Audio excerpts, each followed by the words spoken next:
Last summer, everything I thought I'd escaped came clawing back with a velvet smile and a sharpened blade. Across the Atlantic, I was trying to begin again, far from my family's expectations, their calculated warmth, their polite betrayals dressed up as tradition. London was rain-soaked and indifferent, and that suited me. No one knew me in this city of strangers. I could vanish into crowds, invent new routines, rewrite who I was. My world had shrunk to the scent of fresh bread drifting up from the bakery below my flat on Belgrave Lane, and the blur of headlights through wet glass. I'd traded comfort for anonymity, traded noise for solitude. And for the first time I was not someone's daughter or sister, I was simply myself. Untethered. There were moments I missed home, but only the ghost of it, like a melody that used to move you until you learned the words were hollow. I didn't realize how far I'd drifted from them until they reached across the ocean, dragging me back with a single call. It was my father, Gerald, in one of his rare, showy good moods. I was just stepping out of my office near Whitechapel, trying to wrangle my umbrella against a surprise gust of wind. His voice roared through the phone like it always did when he wanted something masked as affection. "Evelyn, you'll never guess, Olivia's wedding is happening. Full scale. Cathedral, orchestra, the works. Your mother's already losing sleep over the guest list." I smiled reflexively, but it didn't reach my eyes. I knew that tone, celebratory with a hidden price tag. "Sounds like a party," I said, tucking the phone into the crook of my shoulder. "Let me know how I can help." He chuckled, pleased. I didn't take it seriously. I thought maybe they wanted ideas for centerpieces or a poem for the ceremony. I didn't know then that the call was the first shot in a quiet war I hadn't seen coming. A few days later, my mother, Helen, called. If you've ever met a woman who could lace a compliment with criticism so seamlessly it felt like silk, you'd know her. That day, she sounded giddy, practically humming with purpose. "We've had the most wonderful idea," she chirped, over the soft clatter of dishes in the background. My spine stiffened. In my family, wonderful idea meant a mess someone else would have to clean up. "What's going on, Mom?" I asked, watching the double-deckers drift by near Hyde Park, pretending I didn't already feel the dread bloom behind my ribs. She didn't hesitate. "We've decided to sell your house in Oak Hollow to help pay for Olivia's wedding." Isn't that brilliant? At first, I actually thought I'd misheard her. "Sorry, what?" She sighed. The sigh that says you're the problem for not just nodding along. "Don't be difficult, Evie. You're thriving overseas. You can always get another place. But this is your sister's wedding. A once-in-a-lifetime event. We're simply rearranging things." Then came my father's voice in the background, harsher now. "Don't start arguing over such a petty amount. It's just $85,000. Your sister needs it. She's family. Don't be selfish." Selfish. I stared at the serpentine's dull gray water, struggling to hear past the roaring in my ears. The house, they were talking about my house. The one I spent years saving for. The one I planned to return to one day, when I was ready to stop running. My quiet rebellion, my sanctuary, the proof that I could build something solid on my own terms. It wasn't an investment. It was my anchor. My escape hatch. My justice. And just like that, they had stripped it from me with a smile and a spreadsheet. They hadn't even asked. They saw my absence as consent. My distance as detachment. But what they'd really done was awaken something I'd buried for years, a cold, patient rage. Not the kind that burns fast and dies, but the kind that waits. That simmers. That calculates. I had left home to find freedom. Now I would return, not to beg, not to plead, but to make things right. In my family, we were taught to forgive. But no one ever warned us what happened when the one they wronged stopped believing in forgiveness. There would be a reckoning. And I would be the one to deliver it. I wanted to scream, tear through the static between us with every sleepless night and every hard-earned dollar I had funneled into that house. I wanted to remind them I'd never come crawling for help, never leaned on them when it mattered, not since the day I packed my things and walked out. But instead, I just stood there, rain threatening overhead, my phone clutched so tightly my fingers throbbed, knuckles white with restraint. Helen's voice, so bright, so unwavering, kept floating through the line, dripping with practiced calm. "It's all for the family, darling. Olivia's so thankful for your generosity. She said she'd never forget it." Generosity. As if my sacrifice were voluntary. As if my home were just another bargaining chip in their grand theater of appearances. They spoke of the house like it was a spare set of silverware, something they could shuffle around without consequence. And then, as if to stamp the final insult into my chest, my father added, cool, curt, dismissive, "Don't be selfish. It's only $85,000. Something in me snapped. Not in a dramatic, weepy way. No, it was cleaner than that, sharper. A click of recognition, a grim clarity I hadn't known I was waiting for. I laughed. Right there, in the middle of the pavement, soaked from the knees down and utterly alone. But it wasn't a sweet laugh. It was the kind that cuts, bitter, breathless, scraped from somewhere deep. People walking by glanced sideways, quickening their pace. Let them think I was losing my mind. Maybe I was. Or maybe I'd finally found it. Because what they didn't know, what they never bothered to ask, was that I'd stopped being the obedient daughter long before I left Oak Hollow. They had always cast me as the reliable one. The practical one. The one who stayed quiet while the storm passed and then cleaned up the wreckage. But they never asked what I learned in those long silences. They never saw the edges I'd sharpened beneath all that steadiness. So I stood there and listened as my mother listed names of realtors and wedding planners, as if I were a silent partner in their scheme. And all I could think about was the secret I'd been keeping. A small, careful secret wrapped in signatures and legal language, my quiet refusal to be erased. When the call finally ended, my phone began to pulse with new messages from home. I let them rot in voicemail. Instead, I turned toward the river, letting the drizzle soak into my scalp, and began to walk. The water moved slowly, dark and impenetrable. The kind of river that held secrets and refused to give them back. That was the moment I knew, this wasn't their story anymore. It was mine. They thought they were teaching me about sacrifice, about love laced with obligation. But what they didn't understand was that I had a lesson of my own. One about consequence. About silence mistaken for consent. About how resentment, left to simmer, becomes its own kind of justice. People love to talk about intuition, gut feelings, spiritual nudges. I used to think it meant chasing your passions or avoiding red flags. But sometimes it just means this: do not leave the pieces of your life in the hands of people who see you as useful, not whole. My family wasn't cruel, not overtly. They never yelled or threw punches. Their weapon was assumption. They decided, I complied. That was the rhythm of our years. And for a long time I didn't question it. I followed the rules, made the grades, didn't cause scenes. When plans changed without notice, I changed with them. Gerald and Helen always meant well, or so they'd say. But meaning well and doing right aren't the same thing.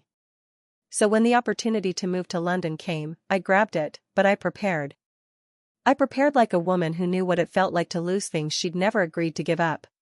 That house in Oak Hollow was supposed to be my anchor, the place I'd return to when the road wore me out. A lighthouse for when I was ready to come home. But I'd grown up in a family where borrowing meant forgetting who the owner was. So before I ever stepped foot in London, I did my research. I created a shell company, basic, discreet. A legal buffer between me and the world. And through it, I purchased the house. Not in my name. Not in theirs. Quiet protection. I didn't tell them.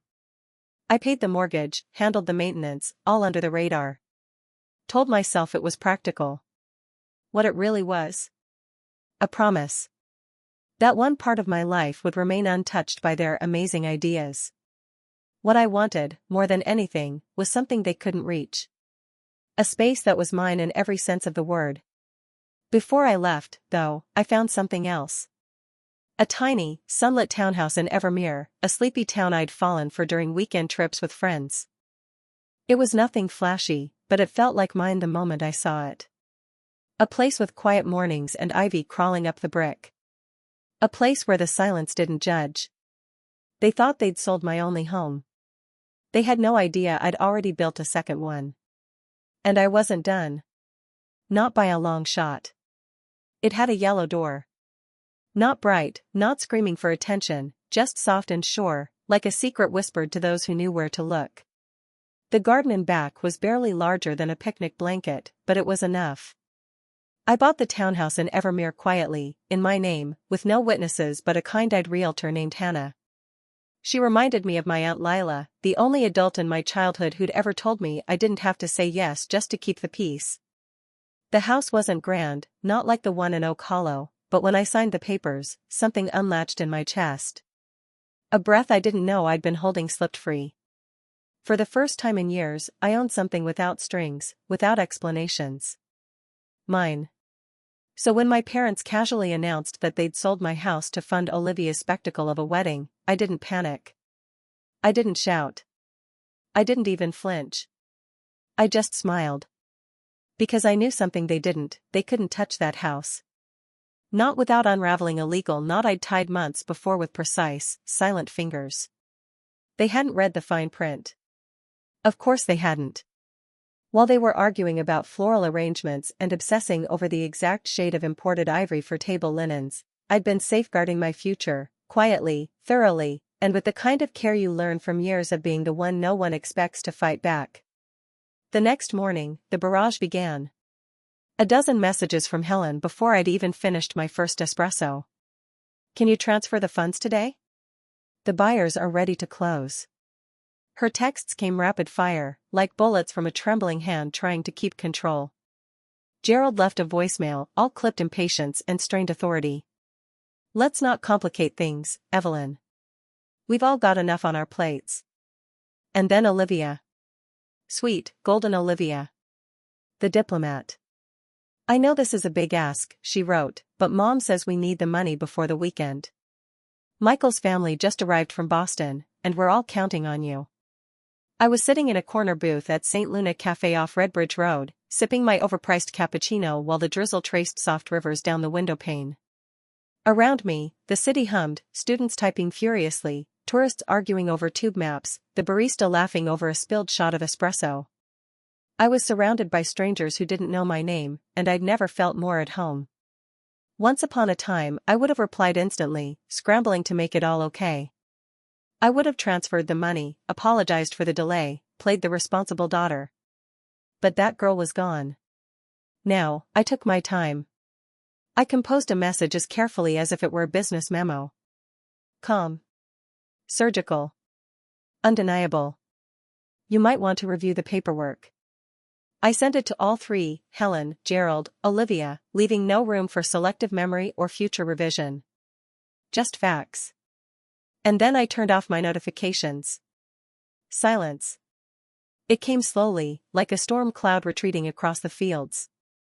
For the first time in years, my phone didn't explode with follow-ups, emotional blackmail, or passive-aggressive dispatches from the family group chat. Nothing. I pictured them huddled around the kitchen island back in Oak Hollow. Frantic, confused. Papers spread out. Phones to ears. Trying to figure out what they missed. Maybe they called the realtor.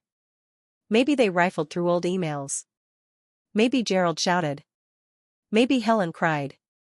And maybe Olivia, torn between her perfect wedding and her perfectly expendable sister, just sat there, caught in the wreckage. And I went for a walk along the Thames, hands in my coat pockets, wind tugging at the loose strands of my hair. The city blurred around me, old stone bridges, flickering lights, the smell of wet pavement, and I walked like a woman who finally had leverage.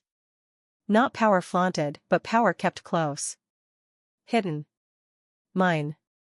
I thought of every moment I'd swallowed my pride. Every time I let someone else take the bigger piece. The brighter spotlight. The last word. And how sweet it felt, now, to have said nothing, and still won. That evening, I cooked pasta with tomatoes and a handful of basil I snipped from the little pot by my kitchen window. The apartment filled with the warm, clean scent of something I'd made myself. I poured a glass of red, lifted it in a quiet toast, to strategy, to patience, to all the invisible work that had finally paid off. To the girl who never said no, and the woman who finally did. Later, as I got ready for bed, I thought about Evermere, the yellow door, the creaking floorboards, the garden that waited. My second home. My real home. The place no one could take from me. Before turning in, I checked my phone one last time. Still quiet. Good. Let them sit in the silence. Let them feel what it's like to wait, to wonder, to be left out of the loop. For once, I was the one holding the pen. And the story wasn't going their way anymore. There were more texts from Helen now. Short, clipped.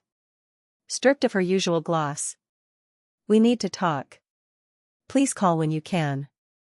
I read them beneath my covers, London's traffic murmuring like a distant tide. I didn't respond. Not yet. There was something strangely intoxicating about that choice, answering on my terms, not theirs. Maybe that was what independence really meant, not just renting your own place in a foreign city, but drawing invisible lines and daring people to cross them. They could spiral all they wanted. I wasn't unraveling with them. For once, I was the one holding steady. And I slept, deep, dreamless, whole, for the first time in years. While they scrambled to patch the hole they'd punched in their plans, I lay still, dreaming of sun-dappled mornings and a yellow door waiting patiently in a town where no one knew my last name. By the time Olivia's wedding finally arrived, 4 full weeks had passed since the attempted heist disguised as family logic. The dust had settled into a brittle silence. No apologies. No admissions. Just a string of calls from Helen, now increasingly civil, increasingly performative. We never discussed it. Not the house, not the LLC, not the accusation of greed. Just flowers. Flights. Dress codes. We were all waiting, it seemed, for the face-to-face reckoning. The family reunion, wrapped in lace and catered charm. The wedding was in New York, at a hotel so absurdly opulent it felt more like a museum than a venue. I stepped off the plane into August heat and a thick knot of nerves I hadn't packed for. I'd missed a lot over the past month, birthday dinners, group texts, Olivia's final dress fitting. But nothing felt as monumental as walking into that marble lobby and seeing my family again, knowing what they thought they'd gotten away with, and what I'd quietly taken back. The rehearsal dinner came first. A test. White roses towered from centerpieces like pale watchmen. Gold-rimmed plates gleamed under crystal chandeliers. Candles flickered in their polished holders like the room itself was holding its breath. Olivia floated across the ballroom, all lace and light, radiant in that oblivious way only the bride gets to be.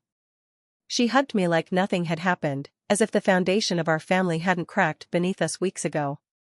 Michael's family was gracious, full of easy smiles and gentle questions about London. No one mentioned the house. Not a whisper. Gratitude flickered in me, but so did suspicion. Because silence in my family wasn't peace. It was strategy. A waiting game. The wedding day was a spectacle. Everything choreographed, every guest placed like a chess piece. String quartet. Champagne towers. A white aisle so pristine it felt like sacrilege to step on it. Olivia moved like a dream in silk and tulle, Michael looked dazed in love, and their vows trembled with sincerity. For a heartbeat, the bitterness faded. I saw my baby sister, the one who used to fall asleep in my bed after thunderstorms, the one who once promised we'd grow old on the same street. That girl. That memory. And for a single, piercing moment, I believed it again. I was just her big sister, proud. Full of love. But memories are fragile things. And families don't change just because they dress up. Later, after the toasts had been given and the cake had been sliced, Gerald cornered me by the bar. He was alone, glass of scotch in hand, the music masking his low voice. "We need to talk about the house," he said, eyes darting, smile tight. I set down my glass. Cool. Measured. "Oh," I said softly. "You mean the house you thought you sold?" His jaw tensed. "You could have told us what you did. We were counting on that money, Evelyn. You made us look foolish." There it was. Not regret. Not apology. Just the bruised pride of a man who realized he'd misplayed his hand. I didn't raise my voice. I didn't need to. The truth didn't require volume, just clarity. You never asked, I said. And you called me greedy, for protecting what was mine. So I did exactly what you taught me. I looked out for myself. He blinked. Once. Twice. His mouth opened, half-formed protest on his tongue, but the music swelled again, and the moment dissolved into the glittering chaos of the reception. And for the first time in my life, I didn't see him as the man who always had the answers. I saw him for what he was, fallible. Entitled. Capable of putting comfort before fairness, appearances before truth. A man who mistook silence for obedience. But I wasn't silent anymore. I wondered, for a fleeting moment, if he truly understood what he'd done, how all those lessons about self-reliance were really just me learning to navigate the wreckage he and Helen left in their wake. Every scraped-together paycheck, every carefully packed suitcase, every instinct to protect what was mine, they'd shaped me, sharpened me. I didn't learn independence. I survived into it. Later, Olivia found me near the cake table, her cheeks flushed from dancing, veil slightly askew. She slipped her hand into mine like we were girls again, whispering just loud enough for me to hear. I know this was all a mess, she said, voice soft with guilt and sincerity. But you always knew how to land on your feet. I hope you're not too mad. I looked at her, this woman standing on the edge of a new life, radiant and hopeful, and for a moment I saw past the betrayals and the silence. I saw the girl who once stole my sweaters and cried during thunderstorms. The one I'd defended on playgrounds without thinking twice. I'm not mad, I said quietly. I just wish things had been different. But I'm glad you got your day, Liv. I really am. Her shoulders sagged in relief. There was a fragile honesty in her smile. Maybe someday we'll figure out how to be happy, without hurting each other in the process, she said, more promise than apology, more plea than plan. And for the first time in weeks, I believed it might be possible. As the band struck up another soft tune and the floor filled with champagne-touched guests, I stayed at the edges, watching, not wishing. I sipped from my glass and let the music wrap around me like smoke.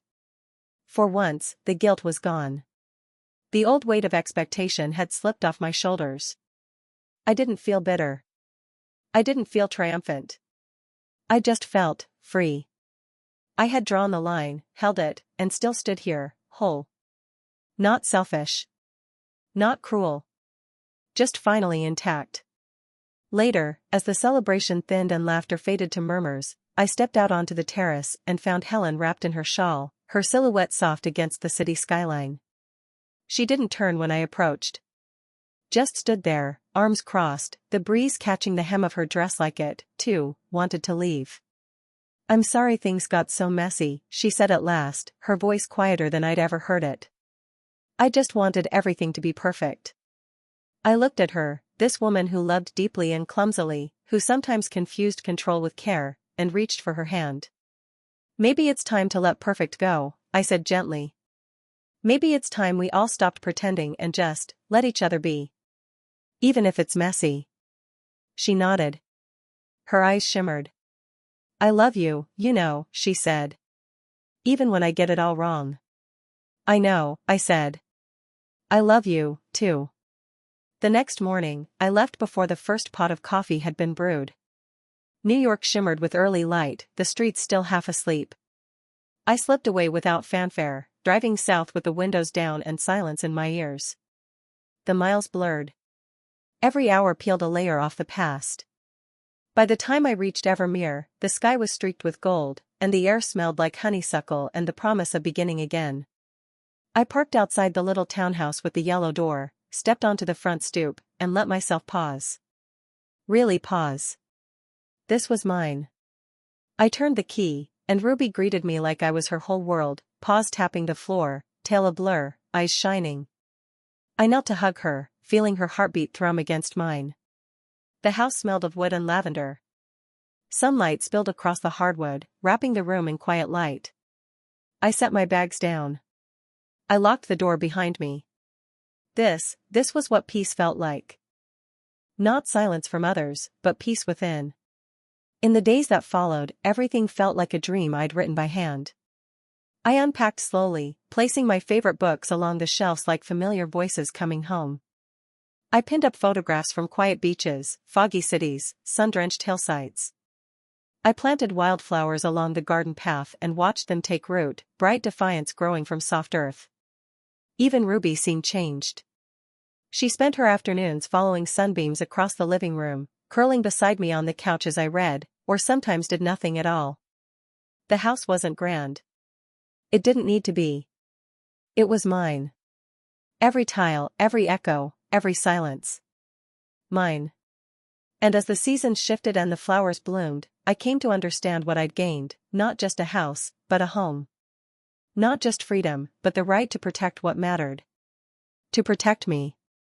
Sometimes, you have to lose the life they imagined for you, to find the one you were meant to build.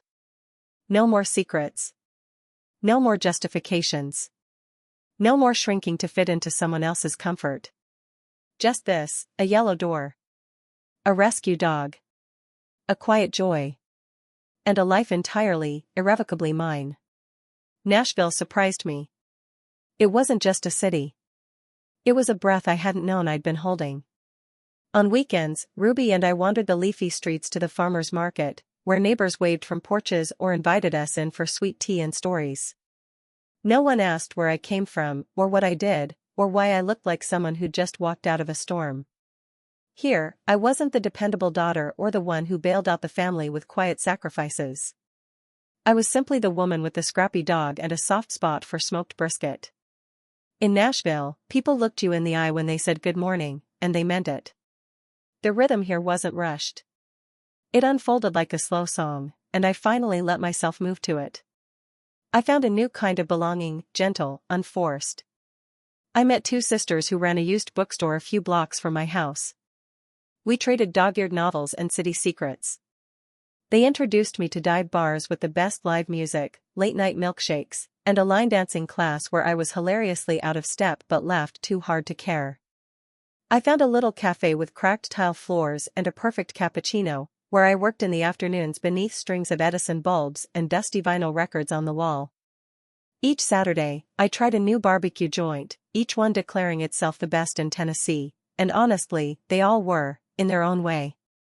They tasted like comfort. Like home. Like starting over didn't have to mean starting from nothing.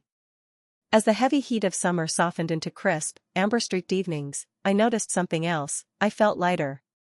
Like I'd been dragging a weight behind me for years, disguised as responsibility. There were no more gut-sinking texts. No more guilt-laced calls. No more waiting for the next emotional ambush masked as a family emergency. My parents still sent messages sometimes, photos from dinner outings, vague lines about hoping we could all move forward. I responded when I wanted to. Kindly. But I never crossed the boundary I had drawn. I'd learned that love without limits isn't love, it's erosion. And I'd had enough of that. The hardest part? Unlearning the reflex to put myself last. To be the fixer. The forgiver. The one who folded herself down so everyone else could breathe easier. I grew up in a household where family first meant you last, where sacrifices were expected, not earned.